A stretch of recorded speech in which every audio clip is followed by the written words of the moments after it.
Hello everyone, আসসালামু আলাইকুম। কী অবস্থা তোমাদের? আশা করি ভালো। তো অনেকেই কোয়েশ্চেন করতেছেন যে ভ্লগ কোথায়। তো বেসিক্যালি খুব চাপের উপর ছিলাম, ভ্লগ দিতে পারিনি। তো আজকে একটা মিনি ভ্লগ নিয়ে এসে পড়লাম আপনাদের মাঝে। তো বেসিক্যালি আজকে যাব যমুনা ফিউচার পার্ক।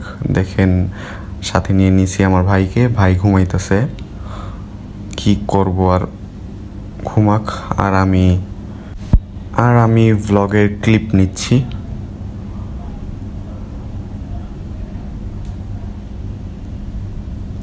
আর এখানে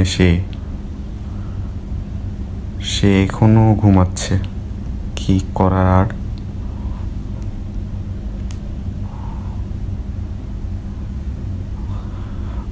তো দেখতে দেখতে অনেকক্ষণই সময় লেগে গেল। এই যে দেখুন, এখানে ঘুমাইতেছে এখনো। আমি ডেকে উঠাচ্ছি, ভাইয়া ওঠো ওঠো। আমি বলতেছি, ভাইয়া প্লিজ ওঠো। সে বলে, ভাইয়া রাত্রে ঘুমায়নি তো, মাথা ব্যথা করতেছে। তো আমরা যমুনা ফিউচার পার্কের অপোজিট সাইডে তিহারি নিয়ে খাইতেছি। তো আমরা যেতে যেতে বিকেল হয়ে গেছে, এজন্য আমরা দুপুরের লাঞ্চটা এখানেই সেরে নিলাম আর যমুনা ফিউচার পার্কে এন্ট্রি নিয়ে নিলাম। তো আপনাদের মনে একটা কোয়েশ্চেন আসতে পারে যে আমরা যমুনা ফিউচার পার্কে কি করি। তো একটা ভিসা প্রসেসিংয়ের জন্য আমরা যমুনাতে আসছি। তো আমি ভ্লগটা দিই নাই, এর কারণ এটাই হইতে পারে। আর এখানে যমুনা ফিউচার পার্কের যে যমুনা টিভিটা আছে, এটার ভিডিও এখান থেকেই পাবলিশ করা হয়। তো যমুনা পার্কের থেকে আমরা বের হয়ে গেলাম আর এখানে একটা বাসে উঠে গেলাম। আজকে সারা দিনটা বাসেই গেল।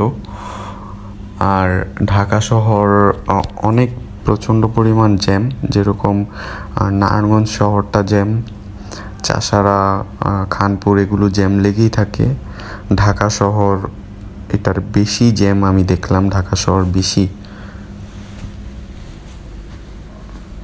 তো যারা আমাকে প্রশ্ন করতেছেন, ভাই ভ্লগ কেন আসতেছে না, তো ভাই আমি কিছুদিন পরে একটা ভিডিও আপলোড করব, ওইটার মধ্যে পাবলিশ করব। ওইটার মধ্যেই মূলত কেন আমি ভিডিও ছাড়ি নাই বা কি কারণে আমি এত লেট করে ভিডিও ছাড়লাম, ওইটা সব বিস্তারিত বলা থাকবে। তো আমি একটা কথাই বলবো, এই যে দেখুন এখানে টোল প্লাজাটা নাই, তারপরও গ্লাস কিছুই নাই, তারপর টোল নিচ্ছে। ও ওয়েট, আমার ইউটিউব চ্যানেলটা ভাই অনুগ্রহ করে সাবস্ক্রাইব করে আমার পাশেই থাকবেন। আমার পরবর্তী ভিডিও তাড়াতাড়ি আপনাদের কাছে চলে যাবে। থ্যাংক ইউ, আসসালামু আলাইকুম।